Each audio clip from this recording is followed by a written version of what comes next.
안녕하세요. 스파클링 미국 주식 투자입니다. 구독자분들 잘 지내셨나요? 그간 대형 프로젝트로 유튜브 방송을 하지 못했는데 그 프로젝트가 종료돼서 이렇게 다시 찾아왔습니다. 제가 최근에 책을 냈습니다. 트렌드를 알면 지금 사야 할 미국 주식이 보인다라는 그런 책이고요. 이번 주에 한국에서 출간을 했습니다. 미국 산업을 8개 카테고리로 나눠서 미국 22개 산업과 32개 기업을 분석했고요. 코로나19 중심에 있던 미국이 어떻게 변하고 또 앞으로 어떤 흐름이 예상되는지 미국 주식 투자 관점에서 정리를 했습니다. 오늘은 책에 수록된 32개 기업 중 하나인 사우스웨스트 항공을 분석하려고 하는데요. 제 책에서 이제 산업 전문가로서 인터뷰 이제 책에 수록된 인터뷰도 참여를 해주시고 기존에 저희 스파클링 미국 주식 투자에서 보잉을 분석을 해주셨던 컨트롤 타워님을 오늘 모셨습니다. 반갑습니다, 컨트롤 타워님. 네, 안녕하십니까. 네, 오늘은 사우스웨스트 항공을 저희 준비를 했는데 무엇보다 일단 저희 책에서 좋은 그런 그 미국 항공 산업에 대해서 전망을 해주신 부분에 대해서 감사드립니다. 네, 감사합니다. 네, 컨트롤 타워님 같은 경우는 기존에 이제 보잉에서 근무를 하셨고요. 지금은 이제 다른 곳에서 이제 항공업계에서 일을 하고 계십니다. 오늘은 이제 사우스웨스트 항공이 저희 상당히 좀 유망하게 보고 있기 때문에 저희 지금 책에서도 사우스웨스트 항공에서 볼 수 있지만 또 산업 전문가의 그런 분석을 통해서 보면은 저희가 좀 더 쉽게 이해할 수 있기 때문에 오늘 한번 사우스웨스트 항공 진행해 보겠습니다. 목차는 저희 6개의 목차 진행되고요. 간단하게 컨트롤 타워님 사우스웨스트 항공에 대해서 설명을 좀 부탁드립니다. 네, 사우스웨스트 항공은 텍사스 출신의 두 기업인 헐비 켈러랑 롤링 킹, 이 두 사람이 만나서 세운 회사인데요. 오른쪽 아래 보이시는 그 삼각형 그림, 한 번쯤 보셨을 것 같은데, 그 텍사스에서 항공사를 시작하기를 원했던 두 사람이 각종 정부 규제를 피해 텍사스 안에서만 운항을 하는 그런 항공사로 1971년 첫 운항을 하였습니다. 그 이후 1978년 항공사 규제가 풀리면서 그 텍사스 안에서만 운항을 하던 사우스웨스트 항공이 각 그 전국구로 운항을 하기 시작하였고요. 1975년 지금 오늘 우리가 알고 있는 사우스웨스트 에어라인으로 사명을 변경하였습니다. 운항 50주년이 올해군요. 벌써 2021년 50주년을 기념하였습니다. 사우스웨스트는 많은 구독자분들이 알고 계시듯이 보잉 737 항공기종 단일기종 운영으로 매우 유명하고요. 지금 현재 1736대를 운영 중이고 향후 2030년까지 372대를 추가 인도할 예정입니다. 그리고 지금 현재 CEO인 게리 켈러는 게리는 밥 조단, 지금 현재 프레지던트인 밥 조단으로 2월 중에 교체될 예정입니다. 밥 조단은 사우스웨스트에서 39년간 근무하였고요. 현재 CEO와 같이 호흡을 맞춰왔기 때문에 그 현재 경영 방식에서 그다지 큰 변화는 없을 것으로 예상됩니다. 궁금한 게 여기 저희 보면은 사우스웨스트 항공이 텍사스의 가장 큰 도시 세 군데를 이제 취항을 하면서 좀 시작을 했다라고 말씀을 하셨는데 텍사스에 보면은 아메리칸 에어라인도 텍사스에 본사가 있고 이렇게 큰 항공사들이 텍사스에 있는 이유가 있을까요? 그 예전에는 그 미국의 중앙에 위치해서 그러한 지리적 이점이 있지 않았을까라는 개인적인 생각입니다. 하지만 항공사들이 꼭 그 나라의 중심에 위치하는 것보다는 그 승객이나 기업들이 많은 곳에 허브를 두는 것이 조금 더 효율적이라는 그런 많은 학계 연구 결과가 있습니다. 구독자분들이 좀 사우스웨스트 항공이 좀 미국에 안 사시는 분들 같은 경우는 익숙하지 않을 수가 있어요. 왜냐하면은 거의 이제 미국의 국내선율 위주로 다니는 항공사이기 때문에 익숙하지는 않겠지만은 여러 이제 뭐 경영 케이스에서도 많이 분석이 됐을 정도로 유명한 회사입니다. 좀 더 자세하게 좀 알아보겠습니다. 네. 컨트롤타님 한번 설명 부탁드립니다.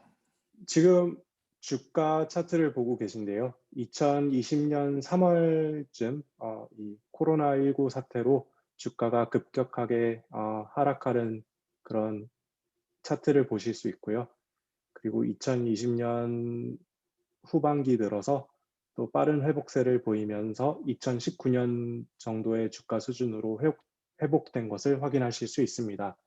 다만 최근 들어서 델타 변이 바이러스 등으로 인한 악재가 반영된 결과 약간 소폭 하락하는 그러한 차트의 흐름이 보이네요. 이게 뭐 대표적으로 예 말씀하시죠. 실적이 그렇게 나빴던 것은 아닙니다. 그래서 실적의 영향보다는 전체적인 그 주가 지수 흐름의 그러한 패턴과 평행선을 긋는 것 같습니다.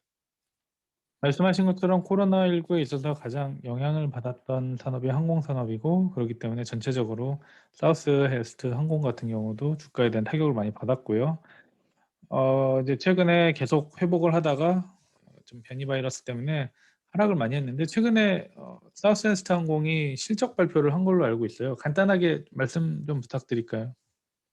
네, 매출은 뭐 2019년 그 동년 대비 2019년에 한 90% 정도까지 회복을 하였고요. 다만 그 고정 지출 부분에서 주당 순이익이 계속 적자인 것은 좀 아쉬움으로 남는 부분입니다. 하지만 눈여겨볼 부분은요. 지난 1분기 대비 1분기 주당 순이익이 마이너스 1.7달러였던 반면에 올 이번 2분기에서는 마이너스 0.35달러로 약 3배 넘는 성장을 한 것이 조금 이제 앞으로 향후에 혹시나 이제 그 뭐랄까 흑자 달성을 할 거라는 그런 작은 기대감을 가져봅니다.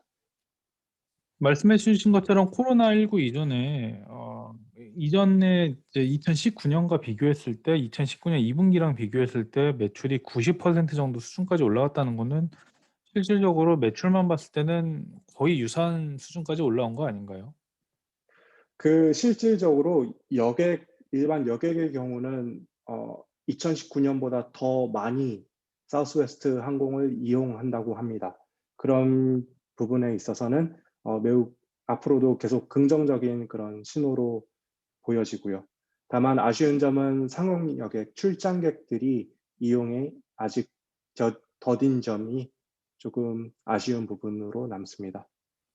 그러면은 이제 이용객 자체는 2019년 2분기보다는 많은 사람들이 이용을 했는데 상용 이제 그러니까 출장 다니는 사람들이 많이 이용을 안 했기 때문에 이 사람들이 티켓 가격이 좀 비싼 티켓들을 구매를 하는 경우가 많은데 그런 부분 때문에 전체적인 평균 가격 단가가 낮아지면서 매출은 오히려 늘어난 이용객보다는 좀 적은 그런 모습이었다는 말씀이신 거죠? 그렇죠. 속된 말로 돈 되는 손님이 안 따고 돈 안 되는 가족 단위 여행객들만 잔뜩 이용을 한 상태입니다. 네. 실질적으로 이제 출장 수요가 늘어나야지 회사에 대한 매출이나 이익도 같이 늘어날 수 있다. 네, 이런 말씀을 해 주셨습니다. 이어서 계속 저희 슬라이드 보겠습니다. 지금 보고 계신 차트는 회사 주주 현황인데요. 압도적으로 많은 숫자의 기관 소유가 많고요. 그 일반 개인 주주는 약 10%가 조금 넘는 수준으로 보여지고 있습니다. 그리고 또 오른쪽에서 보이시는 차트는 그 기업 그 고위 경영진들의 주가 매매 현황인데요. 1분기 실적 발표 이후 많은 고위 경영진들의 주식 매도를 확인하실 수 있습니다. 그리고 그 평균 가격 대비 약 10% 주가 하락한 점은 좀 개인 주주 저도 주주이기도 하거든요. 그런 관점에서 볼 때 조금 아쉬움으로 남는 게 현실입니다. 아, 그렇군요. 일단은 그럼 저희 딱 볼 때 이 항공사 같은 경우 한국 같은 경우는 뭐 대한항공이 이제 대한항공을 갖고 있는 뭐 한진일가라든가 이제 이런 특정 주주가 갖고 있는 경우가 있는데 미국 항공사 특히 이제 사우스웨스트 항공 같은 경우는 눈에 띄는 무슨 이제 주인이 있다든가 이제 이런 건 아닌가 보네요. 네, 그렇습니다. 네, 다음 페이지 보겠습니다. 이제 캐시 밸런스, 기업의 현금 보유 현황을 보고 계신데요. 그 코로나 이전 약 5 빌리언 달러를 보유했던 사우스웨스트 항공이 코로나 이후 급격해진 불확실성을 대비하기 위해서 대량의 현금 확보에 나섰었습니다. 그 결과 지금 2분기는 17.6 빌리언으로 마무리하였고요. 이는 코로나 이전 현금 보유량 대비 약 3배 이상의 증가폭임을 확인하실 수 있습니다. 저는 이 캐시가 지금 총 부채보다 많은 상황이기 때문에 앞으로 좀 대량의 빚을 갚아나가는 그러한 모습을 보여주지 않을까라는 개인적인 예측도 하고 있습니다.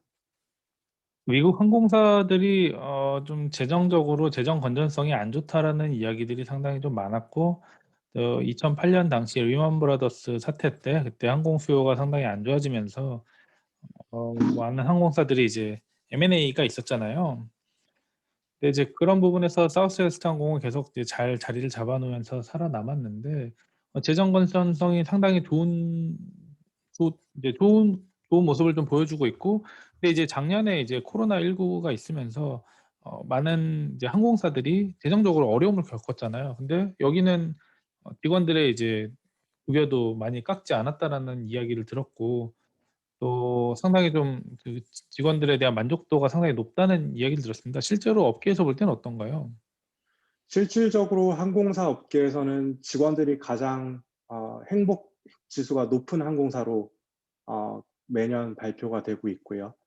어, 실질적으로도 또 그 연봉 같은 게 같은 다른 항공사에 대비해서 조금 높다고 전해 들었습니다. 그렇게 처우도 그러고 좋고 그런데도 이렇게 현금도 많고 재정 건전성이 좋은 이유가 뭐라고 생각하시나요?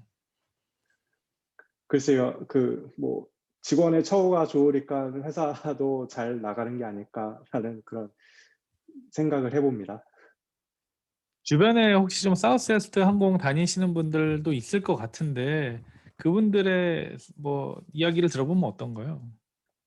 뭐 가장 제가 인상이 깊었던 점은 이번 코로나 사태로 많은 대형 항공사들이 직원 감축에 나선 것에 비해 사우스웨스트는 기존의 직원들을 새로운 부서에 배치시키는 등의 그 나름의 자구책을 마련하여서 그 직원 그 감축, 정리해고를 최대한 피했다는 그 점이 가장 인상이 깊었습니다. 아무래도 이제 그 직원들이 어려움에도 불구하고 계속 회사에 남아 있게 되면은 항공 산업이 정상화가 됐을 때 빠르게 이제 교육을 잘 받은 직원들이 있기 때문에 더 빠르게 복구하는 데 도움이 될 수 있겠네요. 네, 그렇게 생각합니다. 네. 좋은 말씀 감사합니다. 네. 다음은 좀 보잉 인도에 대한 계획 아까 전에 말씀하셨듯이 좀 더 비행기 기지에 대해서 좀 인도를 한다라고 말씀을 해 주셨어요. 네, 지금 앞으로 지금 현재 보유하고 있는 항공기 이외에 약 300, 400여 대가 되는 항공기를 추가 도입할 계획에 있는데요. 이는 모두 737 맥스 기종으로서 2021년 3분기부터 순차적으로 도입될 예정입니다. 특히 여기서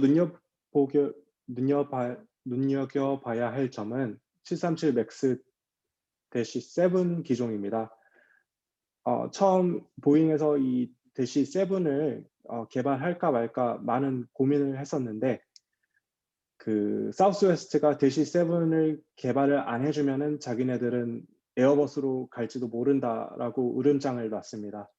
그래서 이 대시 7은 사우스웨스트가 압도적으로 많은 양을 구매하였고요.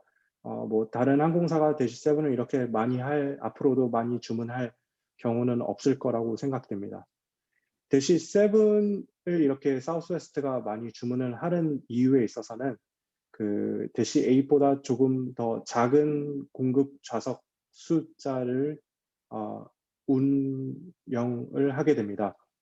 따라서 그 사우스웨스트의 운영 모델을 볼 때 그 허브에서 허브를 잇는 그런 허브 앤 스포크 모델보다는 소규모 도시를 직접 이어주는 디렉트 플라이트 그 모델을 추구하기 때문에 이렇게 소형기를 많이 띄워줌으로써 그 자기네 비즈니스 모델을 계속 이어나갈 수 있는 그러한 특수한 항공기입니다. 허브 앤 스포크 말씀해 주셨는데 구독자분들이 좀 모르실 수도 있는데 그 비행기를 타면은 어떤 우리가 잘 모르는 작은 도시에 갈 때 큰 도시에서 내려가지고 거기서 이제 환승을 하잖아요. 그러니까 허브 앤 스포크가 이제 큰 도시에서 내린 다음에 거기에서 이제 내륙으로 뻗어지는 그런 연결편으로 가게 하는 게 이제 허브 앤 스포크 방식이고 디렉트 플라이트는 이제 각 도시별로 그냥 노선을 다 연결을 해주는 방식입니다. 이제 간단하게 좀 말씀을 좀 드렸고 예, 확실히 이제 우리 컨트롤 타워님이 보잉 출신이라서 이런 거에 대해서 좀 잘 아시는 것 같은데 제가 질문 하나 드릴게요. 그 방금 말씀하신 것처럼 이제 사우스웨스트 항공 같은 경우는 보잉을 이제 보잉 한 기제 갖고만 운용을 하면서 여러 가지 이제 비용을 감축을 하는 그런 전략을 펼쳤는데 그럼에도 불구하고 보잉에다가 우리 에어버스로 가겠다라고 이야기하는 게 이게 사실 기존 전략이랑 좀 어긋나는 거잖아요. 어떻게 생각하시나요? 저는 그냥 하나의 그 뻥카라고 하죠. 뻥카가 아니었을까라고 생각을 합니다.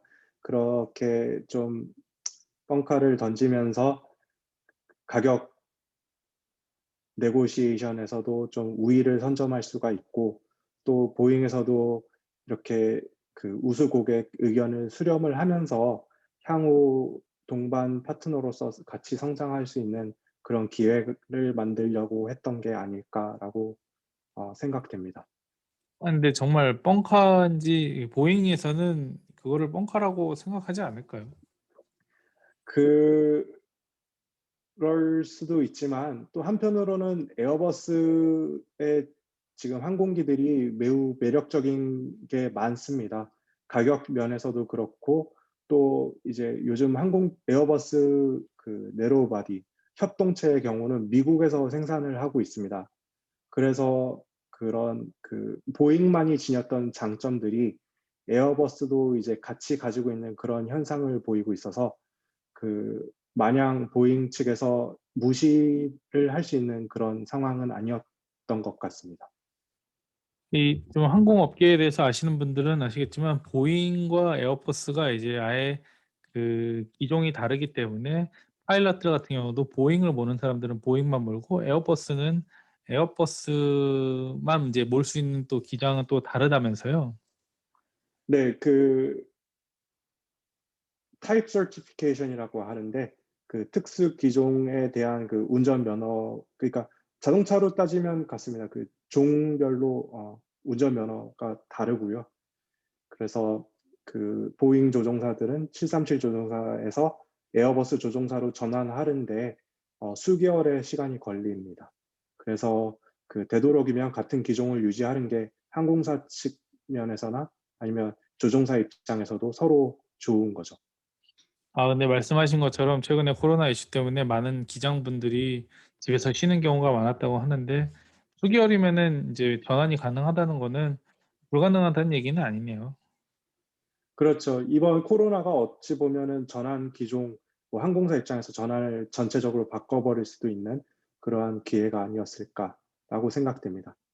그럼 말씀하셨던 것처럼 그럼 완전히 뻥카는 아니고 충분히 에어버스에서 매력적인 제안을 하면은 충분히 뭐 가능할 수도 있다. 네, 이렇게 보시는 거네요.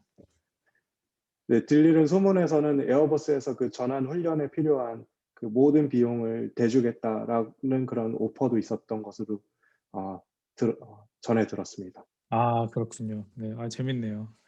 네 기업에 대한 개요는 여기까지 하고 그럼 산업 분석 들어가겠습니다. 네. 사우스웨스트 항공은 지난 5 년간 공격적인 확장으로 미국 국내에서 어느 항공사보다 더 많은 여객 수요 확보 경쟁에 뛰어들었습니다.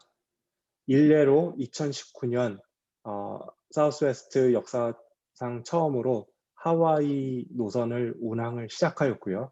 요 노선이 결과적으로 코로나 시국에 매우 회사 운영에 큰 도움을 준 것으로 나타나고 있습니다. 많은 미국 국민들이 해외여행을 못 나가는 상태에서 보다 좀 새로운 것으로 여행하려는 그런 수요를 잘 잡아낸 것으로 보여집니다. 그 그 밖, 하와이 네. 네 예. 말씀하시죠.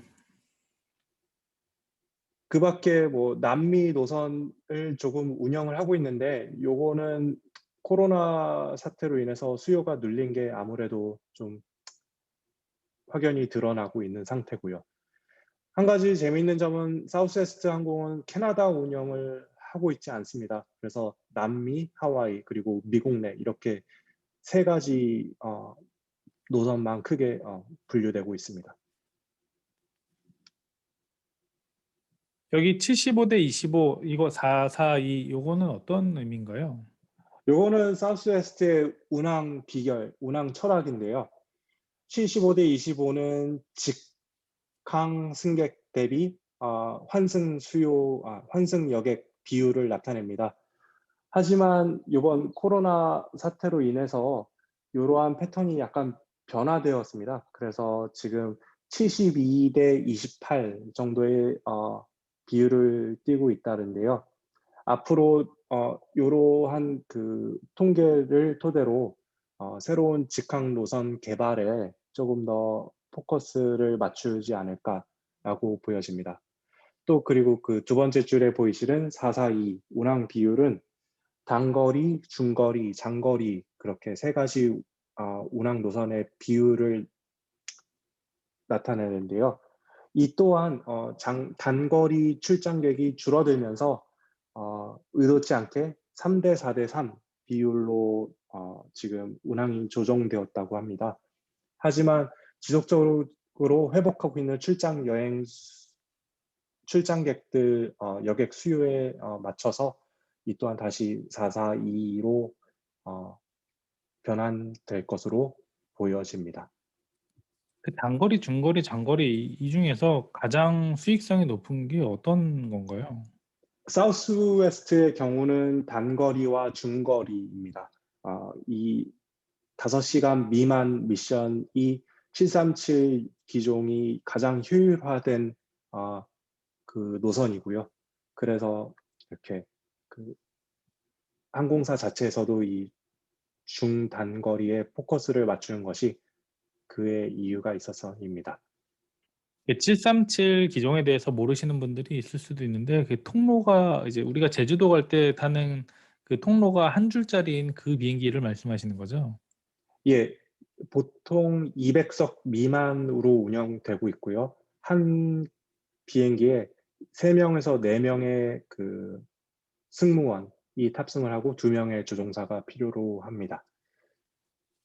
아 네. 그리고 또 궁금한 게 하와이 노선이 가지고 있는 상징성은 어떤 건가요? 그 하와이 노선이 가지고 있는 상징성이라면은 일단 737 모든 737 기종이 갈 수 있는 게 아니라 ETAPS라고 바닷가 위를 운항을 할 수 있는 그 certification 어. 운항 증명을 받아내야 합니다. 사우스웨스트가 그걸 따내서 그 737 기종으로도 저렇게 5시간이 넘는 바닷가를 운항을 할 수 있는 그 서티피케이션을 따로 받았고요. 그 시점이 2019년 초반으로 기억을 합니다. 그래서 그것을 토대로 이렇게 하와이 운항을 시작할 수 있었습니다. 설티피케이션이라는 게 그게 항공사 기준으로 받는 건가요? 아니면 각 항공기별로 받는 건가요?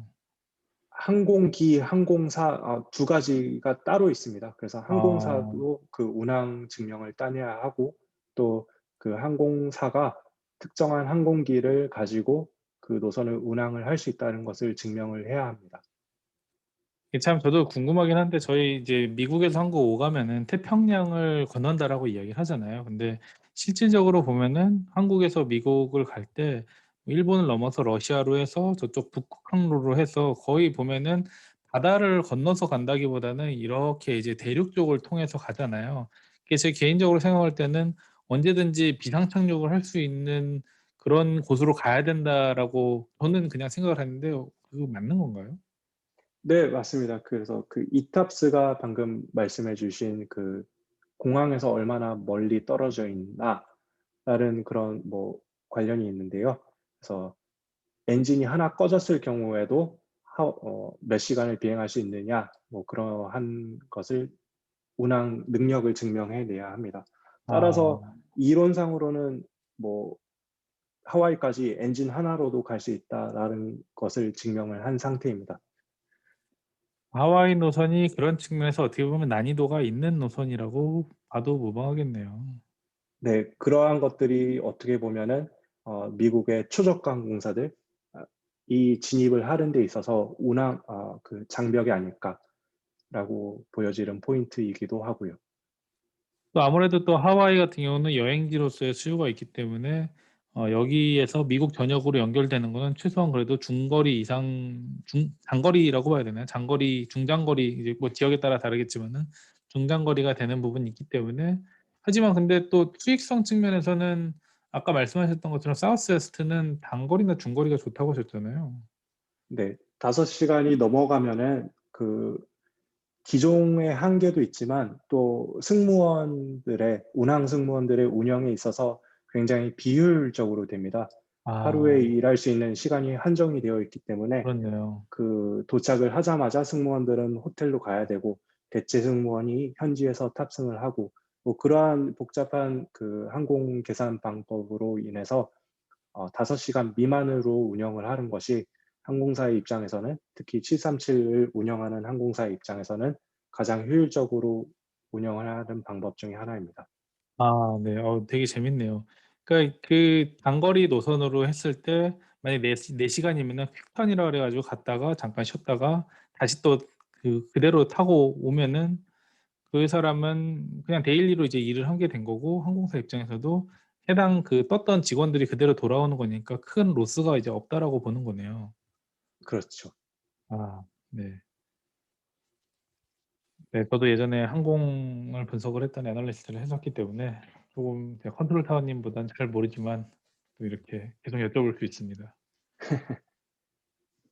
네. 인더스트리 저희 이어가겠습니다. 저희 어 저희 경쟁사 분석이네요. 경쟁사 분석 말씀해 주시죠. 네, 지금 2019년 기준의 이익률을 보고 계신데요. 사우스웨스트가 가장 앞에 10.3% 그리고 대형 항공사들이 10% 혹은 그 아래의 수치를 띠고 있는 양상을 보고 계십니다. 또 반면에 저가 항공사들이 아무래도 대형 항공사들보다는 조금 더 높은 이익률을 보였는데요. 그 코로나 물론 이 지금 코로나 시국에는 맞지 않는 마진 이익률이지만 지금 경영진들은 2019년이 운영 효율성에 있어서는 100%는 아니었다고 모두 공감하는 부분입니다. 따라서 이번 사태를 토대로 항공사를 재건을 하면서 보다 효율적으로 재건을 해 나간다면 이 10.3%보다 훨씬 더 긍정적인 수치가 앞으로 나오지 않을까라는 개인적인 예상을 해 봅니다. 사우스웨스트 항공은 레가시인가요? LCC인가요? 그 업계에서는 LCC로 분류를 하고 있습니다. 그래서 아 jet블루, 알래스카 항공이 가장 맞는 경쟁사로 점쳐지고 있습니다. 그렇군요. ULCC는 더 작은 이제 LCC인 건가요? 그쵸. 초저가 항공사인데요. 음. 초저비용 항공사죠. 네. 그래서 아까 말씀드렸다시피 이 두 항공사는 아직 하와이에 갈 수 있는 그런 항공기도 또 운항 증명 능력도 없는 것으로 나타나고 있는데, 물론 이는 앞으로 어떻게 변화할 될지 모르는 부분이기 때문에 어떻게 보면 떠오르는 별이 될 수도 있습니다. 아, 그렇군요. 여기에 뭐 프론티어 이제 이런 그 외에 이제 또 다른 항공사들은 없네요. 네, 프론티어가 만약에 이 차트에 있었다면은 ULCC에 분류가 되겠죠. 음. 그래서 네. 위에 있는 요 테이블도 좀 소개를 해 주시겠어요? 네. 요건 제가 개인적으로 계속 팔로우를 하는 수치인데, 항공사를 분석을 할 때 요 수치만 아셔도 절반 이상을 파악하신 거라고 생각하셔도 됩니다. 가장 먼저 ASM, Available Seat Mile의 줄임인데요. 이것은 항공사가 얼마나 많은 좌석을 공급하였느냐를 나타내고 있습니다. 그 거리를 나타내고요. 각각 밀리언 마일 단위입니다. 사우스웨스트 같은 경우는 33,414 밀리언 마일을 공급하였다라는 그런 수치입니다. 제가 조금 첨언을 하자면은 이걸 어떻게 계산하냐면요.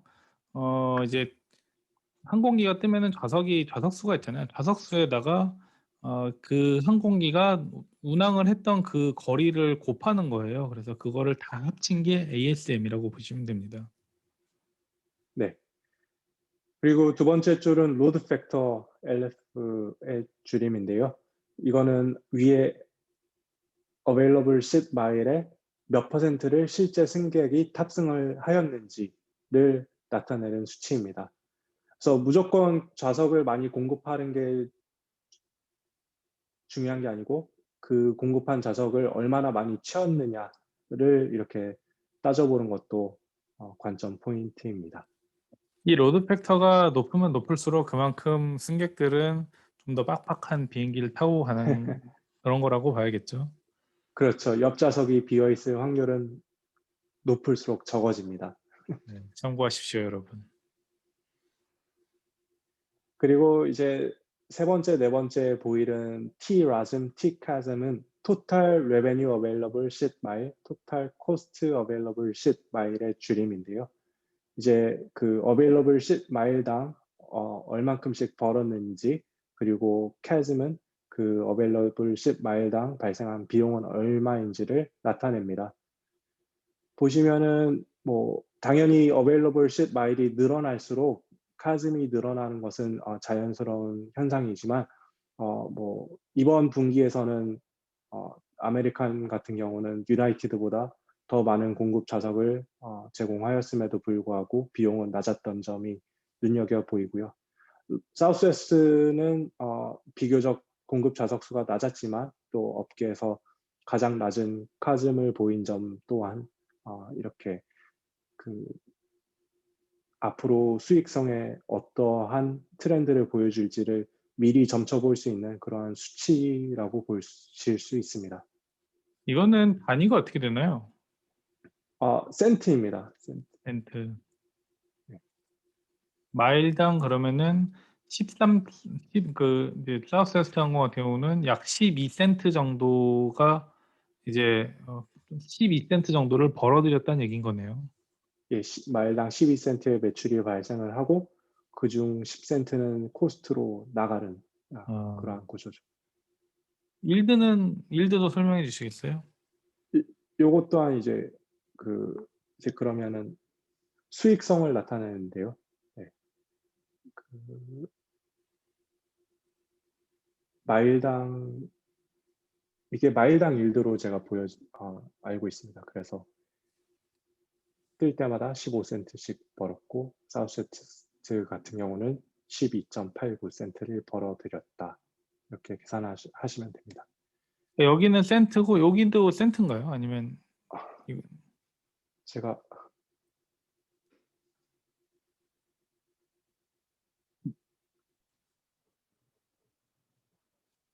제가 조금 이해가 안 되는데 다시 요 수치에 대해서 설명을 다시 해주실 수 있을까요?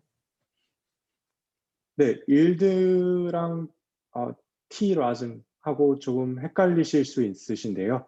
T-RASM 같은 경우는 전체 수익을 ASM으로 나눈 수치이고요. 일드 같은 경우는 전체 수익을 실제 승객들이 탑승한 좌석 숫자로 나눈 수치입니다. 아, 따라서 예, 일드가 T-RASM보다는 항상 높을 수밖에 없습니다. 그러니까 정리를 하자면은 전체 매출에서 ASM을 이제 나눠준 숫자가 이제 요렇게 되는 거고요. 그리고 실질적으로 사람들이 돈을 내고 탄 사람들은 전체 100에서 뭐 77%, 69%, 요 이 77명에 대한 사람들이 탄 마일에 대해서 전체 매출에 대해서 나눠준 게 이제 일드란 말씀이신 거죠? 네, 그렇습니다. 네. 설명 감사드립니다. 자, 경쟁사 분석 저희 좀 더 해볼게요. 숫자로 보겠습니다. 좀 간단하게 설명해 주시겠어요? 네, 지금 뭐 첫 번째 그 표는 주가 퍼포먼스를 얘기하고 있는데요. 지금 이 52주 최고치 고가에 대비 지금 현재 주가가 어느 정도 나타나 있는지 가장 먼저 보실 수 있고요. 또 52주 최저가 대비 주가가 얼마만큼 올라왔는지도 보실 수 있습니다. 그리고 최근 주가 변동을 보여주고 있는데요. 전년 대비 사우스웨스트가 54% 올라간 점, 달러군요. 54달러가 올라간 점은 퍼센트네요. 예, 54, 퍼센트입니다. 네. 예, 54%가 올라간 점 보이고요. 가장 또 눈여겨 보이는 게 그 아메리칸 항공 이 80%가 올라간 거 예, 아메리칸 확인하실 수 항공은 있습니다. 주가가 많이 빠졌다가 올라갔나요? 네, 그런 것 같습니다. 뭐 가장 먼저 잘못될지도 모른다라는 업계 얘기가 있었는데 다행히 미국 항공사 전부 정부 지원으로 그 코로나 위기를 넘어갈 수 있었던 것으로 보여집니다. 네, 아래 차트 같은 경우는 좀 더 재정 건전성에서 그런 부분들을 좀 볼 수가 있을 것 같아요. 뭐 마켓 캡 부분도 있는데 좀 설명을 부탁드립니다. 일단 그 마켓캡 부분을 그냥 지나갈 수가 없는데요. 미국 항공사 어, 전체 시가총액 중에 1등 항공사입니다. 사우스웨스트가. 네. 어, 그러고 대단한 또 것 같아요. 네. 예, 그런 그 항공사들이 있는데도 불구하고 마켓 캡이 1위를 한다는 거는 뭐 상당한 네. 경쟁력을 갖고 있는 게 아닌가 싶습니다. 그리고 이번 코로나 때문에 이 순위가 델타랑 바뀐 것으로 제가 기억을 합니다. 그래서 그렇군요. 이렇게 1, 2위가 된 지 얼마 오래되지 않은 것으로 기억을 하고 앞으로 뭐 장거리 노선이 어떤 방식으로 회복을 하느냐에 따라서 델타가 다시 1위가 될 수가 있지만 뭐 중단기적으로는 사우스웨스트가 당분간은 이 순위를 유지하지 않을까라는 개인적인 생각입니다. 그러면은 또 다른 뭐 걸 저희 네, 예. 제가 여기서 질문 하나 드릴게요. 그러면은 그 저희가 좀 분석을 하진 않았지만 직관적으로 방금 말씀하셨던 부분에서 델타가 그러면은 훨씬 더 큰 항공사고 글로벌 항공사인데도 불구하고 시가총액이 사우스웨스트보다는 지금 낮은 상황이라면은 장기적으로 보면 델타가 좀 더 업사이드가 있을 수 있단 말씀이신가요? 그렇죠. 저는 그 업사이드가 그 3 메이저 레가시 캐리어에서 공통적으로 나타날 수 있는 현상이라고 개인적인 생각을 합니다. 다만 그게 그 항공사의 의지보다는 각국의 정부 규제가 어떠한 방식으로 풀리냐에 따라서 그 노선을 다시 재개할 수 있을지 없을지를 결정지어지기 때문에 어, 그거는 향후 국제 정세가 어떻게 변하느냐에 따라 달리지 않았을까 생각됩니다. 그러니까 아무래도 그 사우스웨스트 항공 같은 경우는 미국에서 백신 경제 때문에 사람들이 국내선을 많이 이용을 하고 있어서 가장 빠르게 회복을 했고 주가도 이제 그런 부분들을 보여줬는데 빅3 항공사, 델타, 아메리칸 에어라인 그리고 유나이티드 같은 경우는 국제선을 지금 뭐 자유롭게 띄울 수가 없는 상황이어서 해외 같은 경우는 미국 밖에서는 여전히 코로나 때문에 문제가 있어서 그런 부분들이 리스크여서 그런 국제 정세가 변함에 따라 좀 더 업사이드가 있을 가능성이 있다. 이렇게 생각을 하신다는 거죠. 네. 좋습니다. 여기 예, 그러고 말씀하시죠. 오른쪽에 그 현금 보유량을 한번 또 짚어주시면 좋을 것 같은데요. 타 항공사 대비 그 현금 자산이 부채보다 많습니다. 그래서 재정 건전성에 있어서 어, 좀 좋아 보이는 그런 수치입니다. 네, 확실히 상당히 좀 탄탄한 것 같습니다. 유일하게 캐시앤 그 쇼텀 인베스트먼트가 서울대보다 훨씬 더 많은 그런 항공사인 것 같네요. 자, 그럼 투자 포인트로 넘어가겠습니다. 네, 첫 번째 투자 포인트는 국제선이 아닌 국내선 중심의 일반 여객 여행 수요 회복입니다. 일단 미국 국민들의 보복성 여행 수요가 폭발적으로 계속 증가하고 있는 추세이고요. 어, 그 와중에 하와이 노선이 코로나 이전부터 시작했던 점이 또 회사에 긍정적으로 나타나고 있는 그러한 포인트입니다. 사우스웨스트는 미국에서 이용을 해보신 분들은 아시겠지만 기타 여느 항공사보다 유연한 티켓 취소나 변경 정책을 가지고 있습니다. 따라서 많은 여행객들이 코로나의 불에 대한 불확실성에도 불구하고 마음을 놓고 이렇게 예약을 하고 또 혹시 뭐 갈 상황이 안 된다면 언제든지 취소하거나 변경할 수 있는 그러한 이점들이 항공사가 다른 항공사들보다 조금 더 빨리 어, 성장할 수 있었던 계기가 아닌가 싶습니다. 또 사우스웨스트는 및 다른 미국 항공사와 달리 무료 수화물을 제공하고 있습니다. 따라서 가족 단위 여행객들에게는 다른 항공사보다 먼저 선택할 수 있는 그러한 이점이 작용하고 있고요. 그 밖에 좀 개인적으로 재미있게 본 게 제휴카드 사업 수익인데요. 이게 전년 대비 2배 이상 증가하였다고 합니다. 이는 기타 여느 항공사보다 많은 수치이고요. 뭐 카드 포인트 장사를 하는 게 아닌가라고 하는데 뭐 이거야 그 카드사로부터 합당한 마일리지에 대한 가치를 산정받아서 수익으로 기록이 되기 때문에 앞으로 이런 사우스웨스트의 포인트 사업이 어떻게 어, 성장해 나갈지는 좀 지켜봐야 할 점 같습니다. 네, 두 번째 투자 포인트 보겠습니다. 공격적인 출장 여객을 대상으로 하는 마케팅인데요. 이게 사우스웨스트는 기존에 한 10년 전만 하더라도 그 대기업들 출장객들은 예약을 할 수가 없었습니다. 보통 이런 대기업들은 회사 사내 여행사나 그 포털을 통해서 예약을 진행해야만 하는데 그 포털에 들어가려면 GDS라고 불리는 General Distribution 채널에 속해 있어야 했습니다. 몇 년 전 사우스웨스트가 아마데우스를 시작으로 그 기업인들 상대로 표를 팔기 시작하였고요. 또 7월 26일 며칠 안 남았네요. 부터 가장 큰 GDS인 세이버를 통해 티켓 판매를 시작합니다. 따라서 보다 많은 기업인들이 뭐 예약의 규제 없이 불편 없이 출장에 필요한 항공 티켓을 예약을 할 것으로 보여집니다.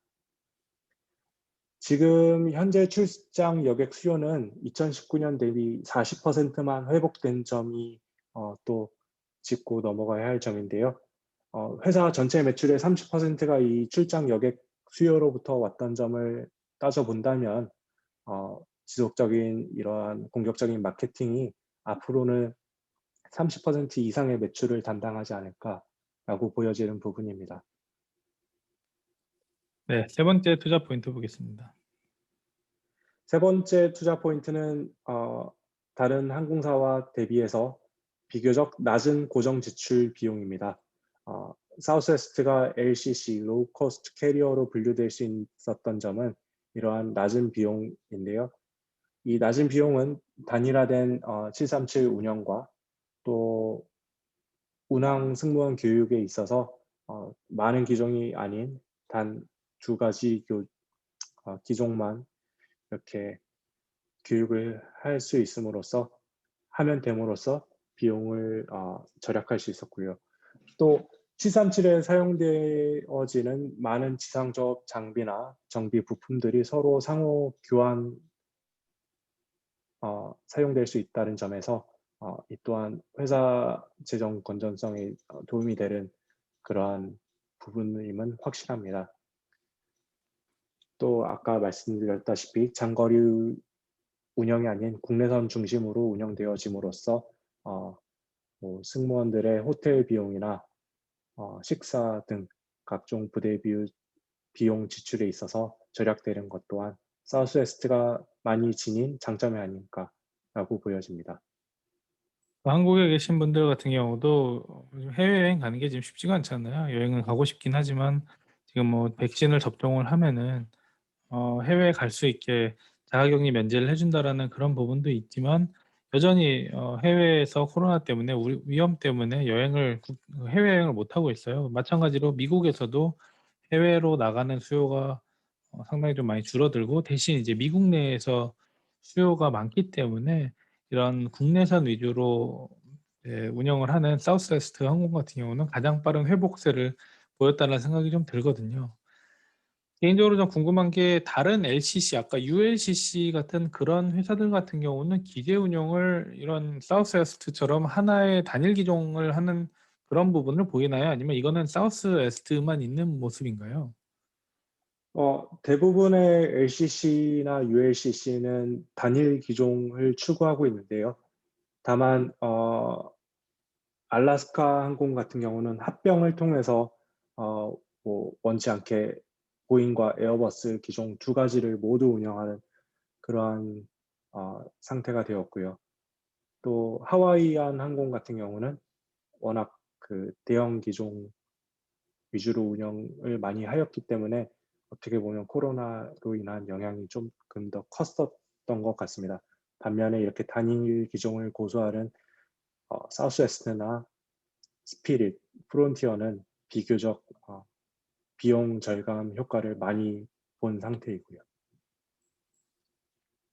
비슷한 전략을 뭐 하고 있는 경우는 좀 더 작은 그 사우스웨스트와는 좀 비교할 수 없을 정도로 작은 뭐 스피릿이나 아니면 프론티어 같은 그런 로컬 미국 항공사들만 비슷한 전략을 추구하고 있다.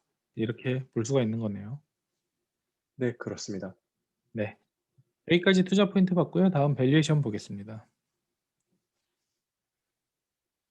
네, 지금 뭐 중단기적으로 지속되는 이 수요 회복과 여름 성수기 특수 그리고 국내 여객 수요 이러한 점들로 미루어 보아서 많은 애널리스트들은 사우스웨스트의 매수를 추천하고 있습니다.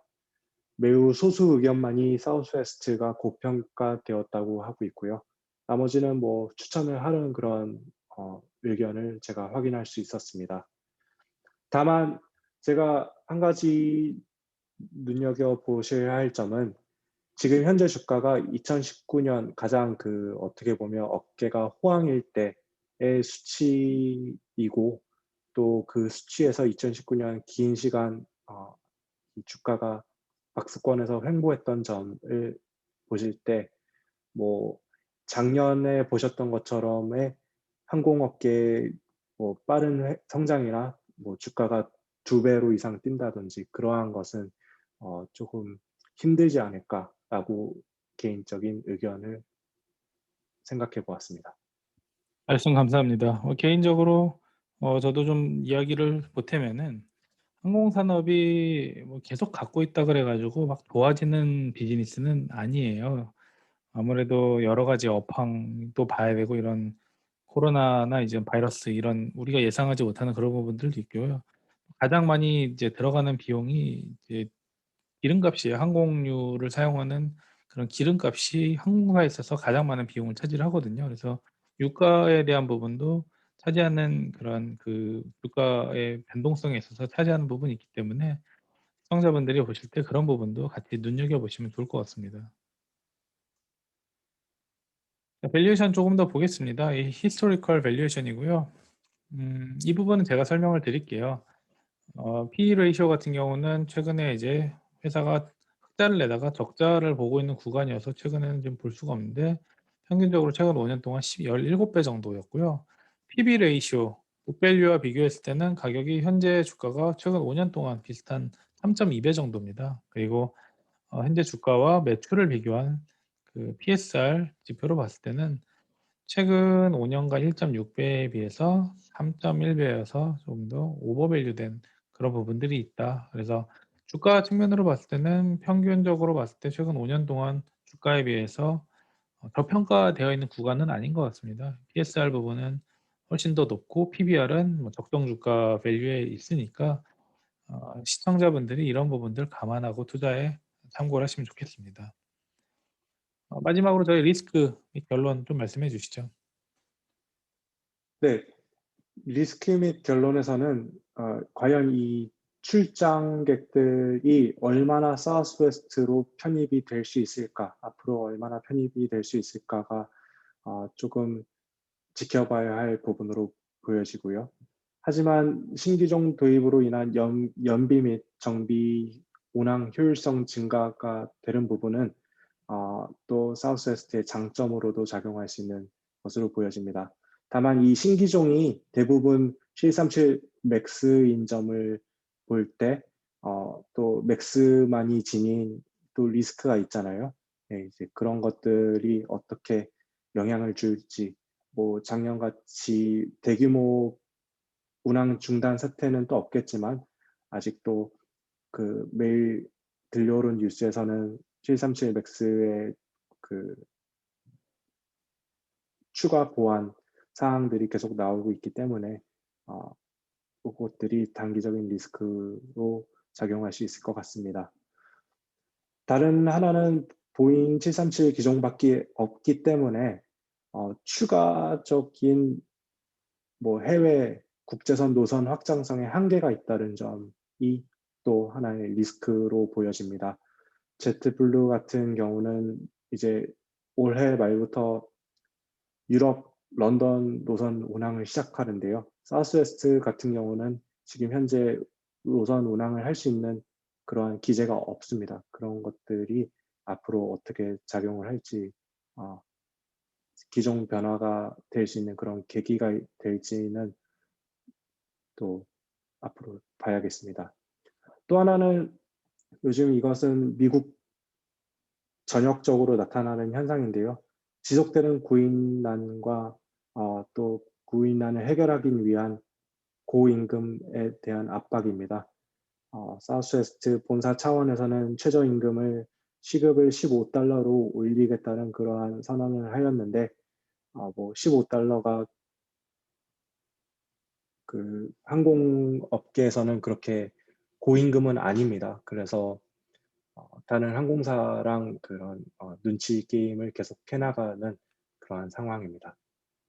따라서 이러한 리스크들이 어떻게 경영진들이 해결해 나가냐에 따라서 앞으로 회사의 방향성을 결정짓는데 중요한 그러한 결과물을 내놓지 않을까 생각됩니다. 오늘 긴 시간 동안 너무 감사드립니다. 저희 컨트롤 타워님 같은 경우는 아까도 말씀드렸지만은 제가 이번에 출판한 트렌드를 알면 지금 사야 할 미국 주식이 보인다. 이 책에서 미국 항공 산업에 대해서 전문가로서 이제 인터뷰에 참여를 해주셨고요. 컨트롤 타워님이 이제 이 책에서도 사우스웨스트 항공이 가장 기대되는 항공사 중에 하나라고 이야기를 해주셨어요. 그래서 컨트롤 타워님의 분석을 좀 더 보실 분들은 책을 통해서 참고를 하시면 좋을 것 같습니다. 어, 그리고 이제 저희 뭐 사우스웨스트 항공에 대한 분석은 여기까지 하고요. 자, 앞서서 말씀드렸던 이 책 출판에 대해서 좀 설명을 드리겠습니다. 트렌드를 알면 지금 사야 할 미국 주식이 보인다. 책 제목이 너무 길어요. 근데 흰띠미보 이렇게 한번 앞글자를 한번 따봤는데 제가 이제 출판을 했고요. 7월 23일에 출판을 했습니다. 미국 산업을 8개 카테고리로 나눠서 22개 산업, 33개 기업, 그리고 140개의 관련 기업을 분석을 했고요. 현재 뭐 교보문고를 포함해서 여러 서점에서 사실 수가 있습니다. 이북도 같이 나와 있고요. 해외에 계신 분들 같은 경우는 이북을 뭐 구입을 하셔도 잘 보실 수가 있습니다. 이 책에 대해서는 제가 다시 한번 설명을 해 드릴 수 있는 기회가 있을 것 같고요. 이것과 관련해 가지고 따로 또 방송을 좀 준비를 하고 있으니까 어 기회가 되면 또 그때 추가적으로 더 말씀을 드리겠습니다. 컨트롤 타워님한테 긴 시간 동안 사우스웨스트 항공 분석을 해 주셔서 감사드리고 오늘 또 여러 가지 인사이트 미국 항공 산업에 대해서 말씀을 해 주셔서 감사합니다. 오늘 어떠셨어요? 또 오랜만에 이렇게 방송을 출연하니까 긴장을 많이 했던 것 같네요. 아닙니다. 말씀 너무 잘하셨는데요. 네, 다음에 또 불러주신다면 더 열심히 준비해서 찾아뵙도록 하겠습니다. 네, 다음번에는 또 다른 항공사 같이 한번 분석을 해 보고 또 좋은 시점에서 시청자분들께 인사이트를 제공하는 그런 시간이 됐으면 좋겠습니다. 스파클링 미국 주식 투자 저희 매주 찾아뵈었는데 앞으로도 제가 좀 이 큰 프로젝트가 끝났으니까 자주 여러분들께 이런 훌륭한 분들 계속 모셔 가지고 인사이트를 제공할 수 있는 그런 시간을 마련하겠습니다. 다시 한번 시청해 주신 분들 모두 감사드리고 다음번에 또 새로운 분석을 가지고 돌아오겠습니다. 컨트롤 타워님 긴 시간 동안 너무 감사드립니다. 수고하셨습니다. 수고하셨습니다.